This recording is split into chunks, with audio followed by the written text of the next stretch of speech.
প্রিয় দর্শক বন্ধুরা, এই মুহূর্তের জন্য আপার প্রাইমারি থেকে সকাল সকাল গুরুত্বপূর্ণ খবর আপডেট। কার্যত থার্ড কাউন্সেলিং শেষেই অত্যন্ত গুরুত্বপূর্ণ পরিসংখ্যান, বাকিদের জন্য থাকছে ভালো খবর আপডেট।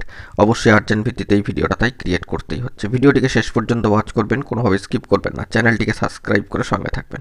চলুন কথাবার্তা না বাড়িয়ে আমরা মূল টপিকে ফোকাস করি। বন্ধুরা, আপার প্রাইমারির ক্ষেত্রে তৃতীয় দফার অর্থাৎ থার্ড কাউন্সেলিং শেষ হওয়ার পরই উঠে আসছে গুরুত্বপূর্ণ পরিসংখ্যান, এবং সেখান থেকে লক্ষ্য করা যাচ্ছে যে তৃতীয় দফার ক্ষেত্রে কাউন্সেলিংয়ের চাকরির সুপারিশপত্র গ্রহণ করছেন 543 জন চাকরি প্রার্থী। একটা পরিসংখ্যান। এই দফায় কাউন্সেলিং চলছে 28 থেকে 31 তারিখ পর্যন্ত। স্কুল সার্ভিস কমিশনের পক্ষ থেকে ডাকা হয়েছিল ওয়েটিং লিস্টে থাকা 724 জন চাকরি প্রার্থীকে। তার মধ্যে 543 জন চাকরির সুপারিশপত্র গ্রহণ করছেন।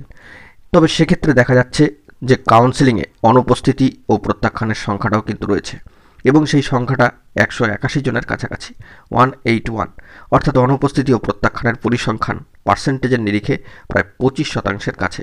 3 দফায় কাউন্সেলিংয়ের ক্ষেত্রে সব মিলিয়ে 12,068 জন প্রার্থীর কাউন্সেলিং শেষ হলো, এবং প্রথম 2 দফায় কাউন্সেলিংয়ে অংশ নেওয়া প্রার্থীরা ইতিমধ্যে স্কুলে চাকরিতে যোগ দিয়েছেন। কিছু কিছু ক্ষেত্রে হয়তো সমস্যা রয়েছে, সেই সমস্ত সমস্যা মিটবে।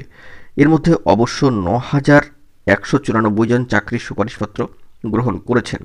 এদের মধ্যে অবশ্য 5%-এর কিছু বেশি প্রার্থী সুপারিশপত্র নিলেও কার্যত স্কুলে যোগদান করেননি, অর্থাৎ সেই পদগুলি কিন্তু নন জয়নিং বার হচ্ছে। 3 দফার কাউন্সেলিংয়ের পর এখন মেধাতালিকায় অপেক্ষমান প্রার্থীর সংখ্যা কার্যত 1,898 জন। সংখ্যাটা খেয়াল করবেন, 1898। এই সংখ্যক চাকরি প্রার্থীদের জন্য কিন্তু ফোর্থ কাউন্সেলিংয়ের যে প্রসিডিওর সেটি ফেব্রুয়ারি মাস নাগাদ শুরু হতে পারে, এমনটা কিন্তু সামাজিক গণমাধ্যম সূত্র ধরে উঠে আসছে খবর আপডেটে। তো ফেব্রুয়ারি মাস ইতিমধ্যেই আজ থেকে শুরু হলো। তো এই মাসের অবশ্যই আমাদের নজর থাকবে যে ফোর্থ কাউন্সেলিংয়ের নোটিফিকেশান শিডিউল আবার কবে জারি হয়।